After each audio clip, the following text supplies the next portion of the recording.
Ambulance ಹೋದಾಗ ಒಂದು ಕಡೆ ಪಂಚರ್ ಆಗುತ್ತೆ, ಒಂದು ಕಡೆ ಇದಿರಲ್ಲ, ಇಲ್ಲ ಡ್ರೈವರೇ ಇರಲ್ಲ, ಇಲ್ಲ ಡೀಸೆಲ್ ಇದೆಯಲ್ಲ ಗೊತ್ತಿಲ್ಲ, ಟೈರ್ಗಳು ಹೋದ್ರೆ ಇನ್ನು ಹೋಗೋನು ಸತ್ತೋಗ್ತಾನೆ. ಮಿನಿಸ್ಟ್ರ ಅದಕ್ಕೆ CM ಕೊಡಬೇಕಾಗಿತ್ತು, ತಪ್ಪು ಮಾಡಿಬಿಟ್ರು. DK ಶಿವಕುಮಾರ್ ಬದಲು ಆದ್ಗೆ ಕೊಡಬೇಕಾಗಿತ್ತು ಸರ್ ದಯವಿಟ್ಟು. CM ಇಡೀ ಸ್ಟೇಟ್ನ ಅವಾಗ ಮೋದಿನೇನಾದರೂ ಅಲ್ಲೋಗಿ ಸಸ್ಪೆಂಡ್ ಮಾಡಿಸಿ ತಿರುಗಿ MP ಇದು PM ಆಗ್ತಾ ಇದ್ದು ನನಗೆ ಗೊತ್ತಿಲ್ಲ ಅಲ್ವಾ? ಹಂಗೆ ನಾವಂತೂ ನೋಡಿಲ್ಲ ಸರ್, ಒಳ್ಳೆ ಕೆಲಸ ಯಾವುದು ನಾವು ನೋಡಿಲ್ಲ ಅಲ್ವಾ?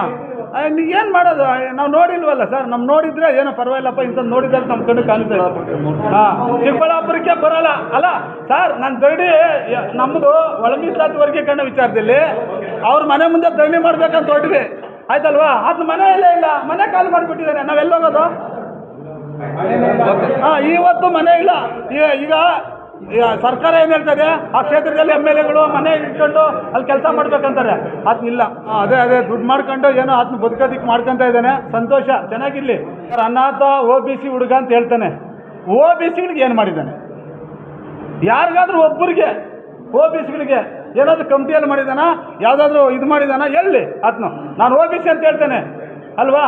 OBCಯಲ್ಲಿ ಯಾರಿಗೇನು ಮಾಡಿದ್ದಾರೆ ಎಲ್ಲಿ? ಅನಾಥ ಅಂತಾರಲ್ಲ, ಈಗ 500 ಆತ್ಮ ಹೇಳ್ತಾ ಇದ್ದಾನೆ, ನಾನು 1000 ಕೋಟಿ 2000 ಕೋಟಿ ನಂದು ಟ್ರಸ್ಟ್ ಇದೆ ಅಂತ ಹೇಳ್ತಾನೆ. ಎಲ್ಲಿ ಅನಾಥ ನೀನು? ಅನಾಥ ಅಂದರೆ ಏನು? ಭಿಕ್ಷೆ ಬೇಡವರು, ತಿಂಡಿ ಇಲ್ದೇವರು, ಜಮೀನು ಇಲ್ದೇವರು, ಬಡವರು ಅಂತವ್ರು ಅನಾಥರು. ನಿಮ್ಗೆ ಇಷ್ಟು ಕೋಟಿಗಳಿದ್ದು ನಾನು ಅನಾಥ ಅಂದರೆ ಯಾರು ಒಪ್ಕೊಳ್ತಾರೆ? ಮಾತಾಡೋದನ್ನ ಮಾತಾಡೋ ರೀತಿಯಲ್ಲಿ ಮಾತಾಡಬೇಕು ಅಲ್ವಾ? ಯಾರು ಒಪ್ಕೊಳ್ತಾರೆ ಹೇಳಪ್ಪ?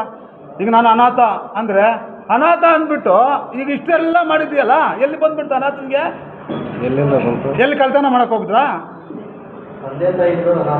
ಮತ್ತೆ ಅದನ್ನ ತಂದೆ ತಾಯಿ ಇಲ್ಲ, ಅದನ್ನ ಎಲ್ರಿಗೂ ಇಲ್ಲ. ಈಗ ನನಗೂ ತಂದೆ ತಾಯಿ ಇಲ್ಲಪ್ಪ, ನಾನು ಅನಾಥ ಅಂತ ಹೇಳೋಕ್ಕಾಗುತ್ತಾ? ಅದು ನಾನು ಅದನ್ನ ಹೇಳೋದು. ಬೀದಿಯಲ್ಲಿ ಭಿಕ್ಷೆ ಬೇಡವರು, ಮನೆ ಇಲ್ದಂಥವ್ರು, ಎಲ್ಲೋ ಊಟಕ್ಕೆ ಸಿಗದೇ ಇದ್ದಂಥವ್ರು, ಕೈಕಾಲು ಮುರ್ಕೊಂಡಿರೋಂಥವ್ರು ಅಂತ ಭಿಕ್ಷಕರಿಗೆ ಅನಾಥರು ಅಂತ ಹೇಳಕ್ಕೆ ಇಷ್ಟಪಡೋಣ. ಒಬ್ಬ ಪ್ರಜಾಪ್ರತಿನಿಧಿ ಇಷ್ಟೊಂದು ಜನ ಓಟ್ ಹಾಕಿ ನೀನು MLA ಮಾಡಿ ವಿಧಾನಸೌಧಕ್ಕೆ ಕಳಿಸಿ ನಾನು ಅನಾಥ ಅಂತ ಹೇಳ್ಕೊಂತೀಯಲ್ಲ, ಅದಕ್ಕೆ ಅರ್ಥ ಏನು? ನಿಮ್ಮನ್ನು ನೀವೇನೇ ಡೌನ್ಗೆ ಹೇಳ್ಕೊಂಡು ಹೋಗ್ತಾ ಇದ್ರಿ ಅಷ್ಟೇನೇನೆ, ಆಯ್ತಲ್ವಾ? ಒಂದು ಲೆವೆಲ್ಗೆ ಬೆಳೆದಿದ್ದೀರಾ. ಒಂದು MLA ಅಂದರೆ ಏನು ಅನ್ನೋದು ತಿಳ್ಕೊಂಡು ನಾನು ಯಾವ ಸ್ಥಾನದಲ್ಲಿದ್ದೀನಿ, ನಾನು ಈ ಥರ ಮಾತಾಡದೆ ಕರೆಕ್ಟಾಗಿದೆಯಾ ಇಲ್ಲ ಅನ್ನೋದನ್ನು ಅವ್ರು ಯೋಚನೆ ಮಾಡಬೇಕು, ನಾವು ಯೋಚನೆ ಮಾಡೋದಲ್ಲ. ದಯವಿಟ್ಟು ನಾನು ಅವ್ರಿಗೆ ಈಗಲೂ ಅದನ್ನೇ ಹೇಳೋದು, ಆಯ್ತಲ್ವಾ? ಈಗ ನೋಡಿ, ಕುಮಾರಸ್ವಾಮಿ ಯಾರೋ ಕುಮಾರಸ್ವಾಮಿ ಬಗ್ಗೆ ಮಾತಾಡ್ತಾರೆ. ಅದು ಬೇಕಾ? ಇಲ್ಲಿ ಕುಮಾರಸ್ವಾಮಿ ನಮ್ಗೆ ಬೇಕಾ? ಕುಮಾರಸ್ವಾಮಿ ಎಲ್ಲ ಇದ್ದಾರೆ ರೀ, ಅವ್ರಿಗೆ ನಮಗೆ ಬೇಕಾ? ಈಗ ನಾವು ಚಿಕ್ಕಬಳ್ಳಾಪುರ ಚರಿತ್ರೆ, ಚಿಕ್ಕಬಳ್ಳಾಪುರ ಹಿಸ್ಟ್ರಿ ಮಾತಾಡಿ. ಮೋದಿನ ಮಾತಾಡ್ತಾರೆ, ಪ್ರಧಾನಮಂತ್ರಿ ಮಾತಾಡ್ತಾರೆ, ಸಿಂಗ್ಲಾರಾಗಿ ಮಾತಾಡ್ತಾರೆ. ಏನು ಅರ್ಥ ಅಲ್ಲ ಅಲ್ವಾ ಸರ್? ಅದಕ್ಕೆ ಈಗ MLA ಅವ್ರಿಗೆ ಏನೇನಾಗಿದೆ ನಮ್ಗೆ ಗೊತ್ತಿಲ್ಲ, ಬದಲಾವಣೆ ಮಾಡ್ಕೋಬೇಕು, ಜನರ ಬಗ್ಗೆ ಕೆಲಸ ಮಾಡೋದಕ್ಕೆ ಪ್ರಯತ್ನ ಪಡಬೇಕು. ಮತ್ತು ಏನೀಗ ಸರ್ಕಾರದಿಂದ ಸ್ಕೀಮ್ಗಳಿದೆ ಅದನ್ನು ತಂದು ಬಡವ್ರಿಗೆ ಹಂಚಬೇಕು. ಮತ್ತು ಎಲ್ಲೆಲ್ಲಿ ಕೆಲಸಗಳು ಪೆಂಡಿಂಗ್ ಇದೆ ಅದನ್ನು ಮಾಡೋದಕ್ಕೆ ಪ್ರಯತ್ನ ಪಡಬೇಕು. ಸರ್ಕಾರದಿಂದ ತಾಕತ್ತಿದ್ರೆ ಹೋಗಿ CM ಹತ್ರ ಕೂತ್ಕೊಂಡು ಇಂಥದ್ದು ಬೇಕಂತ ಹೇಳ್ಬಿಟ್ಟು ಕ್ಷೇತ್ರಕ್ಕೆ ತಂದು ಇದು ಮಾಡಲಿ, ಅಭಿವೃದ್ಧಿ ಮಾಡಲಿ, ಅದನ್ನು ಒಪ್ಕೊಳ್ತೀವಿ, ಆಯ್ತಲ್ವಾ? ದಯವಿಟ್ಟು ಅದನ್ನು ಬಿಟ್ಟು ಈ ಸೂಕ್ಷ್ಮವಾಗಿ ಮಾತಾಡೋದು, ಬೇರೆ ಬೇರೆ ಥರ ಮಾತಾಡೋದೆಲ್ಲ. ಈಗ ನೋಡಿ, ಹಾಸ್ಟೆಲಲ್ಲಿ ಹುಳುಗಳಿದೆ ಅಂತ ಮೊನ್ನೆ ಹುಡುಗರೆಲ್ಲ ಗಲಾಟೆ ಮಾಡಿದ್ದಾರೆ. ಹಾಸ್ಟೆಲೇ ನೋಡಿಲ್ಲ ಇದುವರೆಗೂ, ಎಲ್ಲೆಲ್ಲಿ ಹಾಸ್ಟೆಲ್ ಆತನಿಗೆ ಗೊತ್ತಿಲ್ಲ, ಯಾವ್ಯಾವ ಹಳ್ಳಿ ಎಲ್ಲೆಲ್ಲಿದೆಯೋ ಗೊತ್ತಿಲ್ಲ. ಯಾವುದೋ ಒಂದು ಹಳ್ಳಿಗೆ ಹೋಗ್ಬಿಡ್ತಾನೆ, ಅದು ಏನೋ ಮಂಡಿಕಲ್, ಈ ಕಡೆ ಎಲ್ಲಾದರೂ ಹೋದರೆ ಗಲಾಟೆ ಮಾಡ್ತಾನೆ, ಮಂಡಿಕಲ್ ಹೋಗ್ಲಿಕ್ಕೆ ಹೋಗ್ಬಿಡ್ತಾನೆ ಅವ್ರೂರಲ್ಲಿ.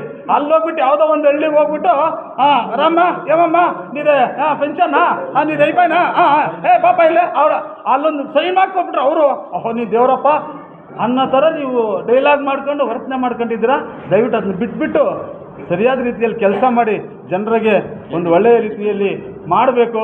ಮತ್ತು ನೋಡಿ, ಇದುವರೆಗೂ ಬಕ್ರದ್ದು ಸಾಗುವಳಿ ಮಾಡಿ ಕಮಿಟಿ ಅಲ್ಲಣ್ಣ, ಬಕ್ರದ್ದು ಸಾಗುವಳಿ ಕಮಿಟಿ ಆಗಿದೆ, ಇದುವರೆಗೂ ಒಂದು ಸಭೆ ಮಾಡೋಕ್ಕಾಗಿಲ್ಲ. ಅಲ್ಲ, ಕಮಿಟಿ ಮೆಂಬರ್ಸ್ನ ನೀವೇ ಮಾಡ್ಕೊತಾನೆ, ಅವ್ರೇನು ಭಿಕ್ಷೆ ಬೇಡಬೇಕಾ? ಅವ್ರೇನು ಕಮಿಟಿ ಮಾಡಿದ್ದು ಹೆಸರಿಗೆ ಮಾತ್ರನಾ?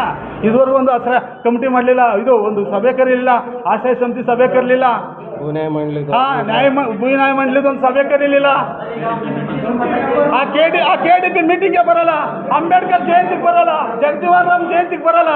ಅಲ್ಲ ರೀ, ನೀವು ಇನ್ಯಾವ ಏನಕ್ಕೆ ನೀವು MLA ಆಗಿರೋದು? ನೋಡ, ಅಂಬೇಡ್ಕರ್ ಫೋಟೋ ಮಾತ್ರ ಇಟ್ಕೊಂಡ್ಬಿಡ್ತಾನೆ, ಅಂಬೇಡ್ಕರ್ ಜಯಂತಿಗೂ ಬರಲ್ಲ, ಜಗಜೀವನ್ ಜಯಂತಿಗೆ ಬರಲ್ಲ. ಅಲ್ಲಿಗೆ ಅಂಬೇಡ್ಕರ್ ಅನುಯಾಯಿಗಳು ಜಗಜೀವನ್ ಯಾರು ನಿನ್ಗೆ ಓಟ್ ಹಾಕಿಲ್ವಾ? ಅವ್ರು ಹಾಕಿರೋದಕ್ಕೆ ನೀನು ಗೆದ್ದಿರೋದು, ಅದು ಅರ್ಥ ಮಾಡ್ಕೋಬೇಕು. ನಿನಗೆ ಎಷ್ಟೇ ಕೆಲಸ ಇದ್ರೂ ಒಬ್ಬ ರಾಷ್ಟ್ರ ನಾಯಕರಿಗೆ ಅವಮಾನ ಮಾಡಬಾರ್ದು. ಒಬ್ಬ ನಿನ್ ಪ್ರಜಾಪ್ರತಿನಿಧಿ ಇನ್ನ ಬರದೇ ಇರೋರಿಗೆ ಕಾಶನ್ ಕೊಡ್ಬೇಕು, ಯಾಕ್ರಿ ಬರ್ಲಿಲ್ಲ ಅಂತ ಹೇಳ್ಬೇಕು. ಅದನ್ನ ಬಿಟ್ಟು ನೀನೇ ತಪ್ಪಿಸ್ಕೊಂಡು ಹೋದ್ರೆ ಇನ್ನು ಯಾರು ಬರ್ತಾರೆ ಹೇಳ್ರಿ. ಏಸಾಕೋಟೆಕ್ ಆರ್ ವಾಟರ್ ಪ್ಯೂರಿಫೈರ್ಸ್ ಅಂತ ಹೇಳ್ಬಿಟ್ಟು ಹೋಲ್ಸೇಲ್ ದರದಲ್ಲಿ ಚಿಕ್ಕಬಳ್ಳಾಪುರದಲ್ಲಿ ಪ್ರಪ್ರಥಮ ಬಾರಿಗೆ 5,500 ವಾಟರ್ ಪ್ಯೂರಿಫೈರ್ ಲಭ್ಯ ಇದೆ. 5,500 ಇಲ್ಲಿ ನಮ್ಮ ಅಂಗಡಿಯಲ್ಲಿ RO UV UF TDS ಖಾಲಿ 5,500 ಬರುತ್ತೆ ನಮ್ಮ ಅಂಗಡಿಯಲ್ಲಿ. ಬನ್ನಿ. ನಮ್ಮ ಲೊಕೇಶನ್ ಬಂದು ಏಸಾಕೋಟೆಕ್ ಕೆನರಾ ಬ್ಯಾಂಕ್ ಆಪೋಸಿಟ್ ಅಲ್ಲಿ ಆಂಬೂರ್ ದಮ್ ಬಿರಿಯಾನಿ ಪಕ್ಕದ ರೋಡ್ ಅಲ್ಲಿ 2ನೇ ಅಂಗಡಿ ಬರುತ್ತೆ.